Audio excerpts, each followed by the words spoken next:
কারণ সেই বেবি চাদর এখন আর বেক করে না, কারণ ওই বেবি চাদরের প্রবলেমটা কি জানেন, চাদর সেম দেখা গেছে কাপড়টা খালি কম, বাট রং সেম দেওয়া লাগতেছে, আপনার সব কিছু কাজ সেম করা লাগছে, সো খরচ বেশি পড়ে ছোট চাদরে।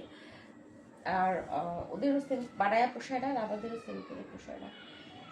আচ্ছা, এটা হচ্ছে ব্লু কালার, অরেঞ্জ, ইয়েলো, আর আপনার সবুজ মানে লেবুর কালারের কম্বিনেশনে আছে, ফুচকার ডিজাইন, সার্কল ডিজাইন, খুবই সুন্দর।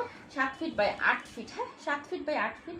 এগুলো ওয়াশ করবেন, সেলাই করার আগে ওয়াশ করে নেবেন, ঠিক আছে? সেলাই করার আগে ওয়াশ করে নেবেন আপনারা। সাথে এটা হচ্ছে বালিশের কভার, সাথে এটা হচ্ছে বালিশের কভার, বালিশের কভার।